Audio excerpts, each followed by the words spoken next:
Hello and welcome back to 365 Days with mxmtoon. I'm Maia, a singer, songwriter, videomaker, Oakland native, and advocate of equal rights. I'm also a huge history nerd. I love untold stories, gross facts, hidden secrets, anything weird, dark, and funky from the past. So each day I'm going to share a few of my very favorite deep cuts with you. So let's take a look at today's stories. It's 365 with mxmtoon.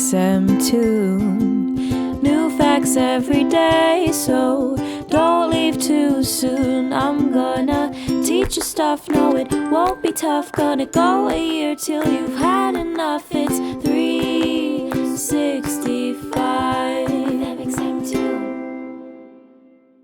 Today in 1990, the then president of South Africa, F.W. de Klerk, freed Nelson Mandela from prison. Mandela went on to become the first Black president of South Africa after fighting for his entire life against apartheid in the country. Let's reverse and talk about how it all took place. Nelson Mandela was born in 1918, the son of a chief of the Tembu tribe. Everyone around him imagined that Mandela would become the next chief of the tribe, but instead he pursued a university education and became a lawyer. He joined the African National Congress in 1944. The organization was focused on gaining rights for Black people in South Africa, which at the time was under minority rule by powerful and corrupt white politicians. Around the same time, those politicians initiated the policies of apartheid. Apartheid made racism and racist practices in South Africa an institutional law. It kept Black people and white people separated in nearly all aspects of daily life.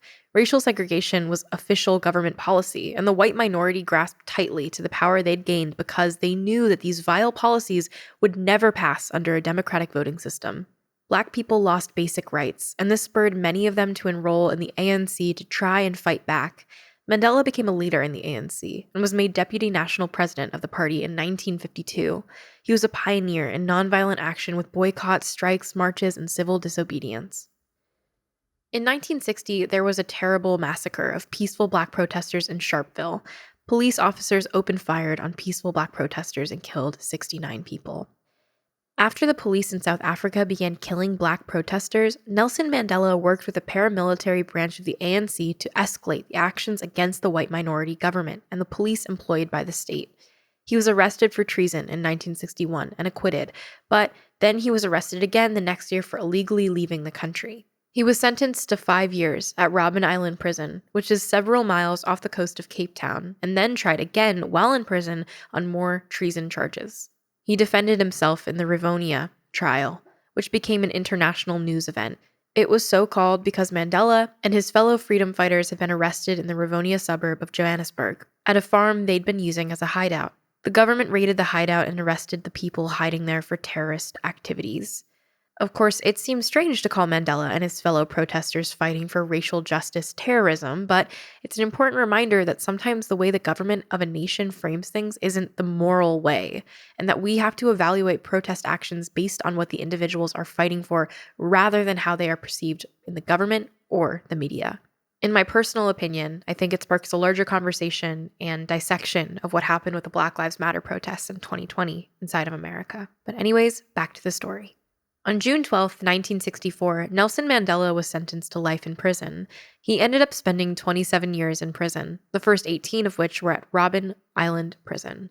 He lived alone in a small cell without a bed or plumbing and worked in a quarry every single day. He was allowed only to write and receive one letter every 6 months.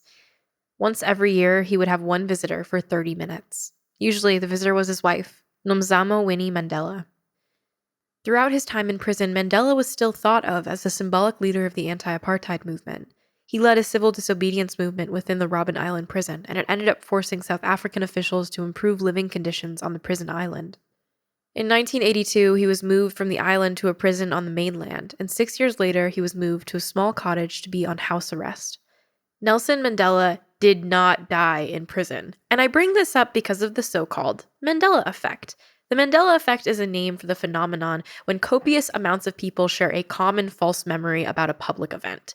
It was called that because there was a period of time where many people were convinced that Nelson Mandela had actually died in prison, and no one knows exactly how or why these collective public delusions came to pass, but it's definitely a crazy thing that happened. So once again, Nelson Mandela did not die in prison. Other examples of the Mandela effect range from the silly to the absolute bizarre. Let's see what you remember about them. How was the cartoon Looney Tunes spelled? Think about it for a second.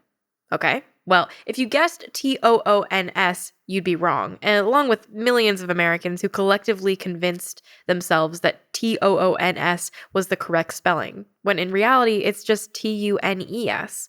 Nobody knows why everyone caught on to this misspelling. Does Curious George have a tail or not? He does not. But again, tons of people remain convinced that he's always had a tail. Do you remember the Monopoly Man's monocle? Well, if you do, it's a false memory. He does not have a monocle. I know, it's crazy, but I digress.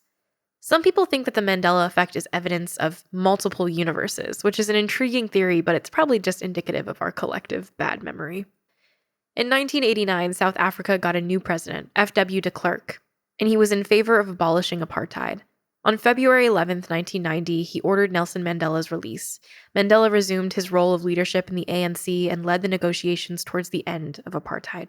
In 1993, Mandela and de Klerk were jointly awarded the Nobel Peace Prize for their joint efforts to end apartheid.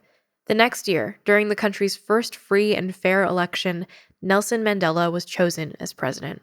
Mandela said in his inaugural address, "The time for the healing of the wounds has come." He was the first Black president of South Africa. I'll end with a quote from Mandela himself.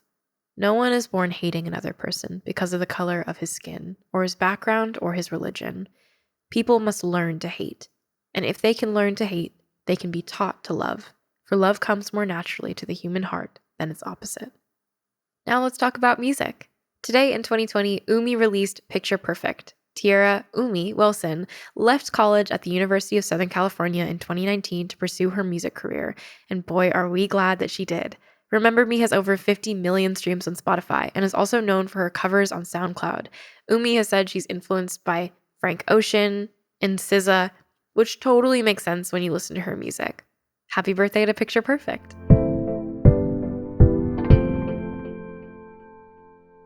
And now for our final segment of the day, I'll be going into my own photo archives to see what I was up to on a February 9th in my life. For some reason, February happens to be the driest month of my entire life on many years. I'm running out of memories. There's not much here, which is interesting to me. But last year, I was in Nashville on February 9th, 2020. I was writing Bon Iver, I think, on Someday, I believe, while I was there. Don't have proof of when I was doing it, but I went to Nashville for the first time, essentially, in February of 2020 last year. I really like Nashville, actually. If you don't know, it's a huge place where people write music. For some reason, I didn't know that. That was not common knowledge, but there you are. There's your fact of the day. And I am excited to go back. I haven't gone back since then because of a little thing that we had around the world called the pandemic, but I'm really excited for the day that I can. Thanks for listening and see you tomorrow. Go ahead and subscribe wherever you listen to podcasts, and you can follow at 365 Days mxmtoon on your preferred social media platforms. It's 365 with mxmtoon.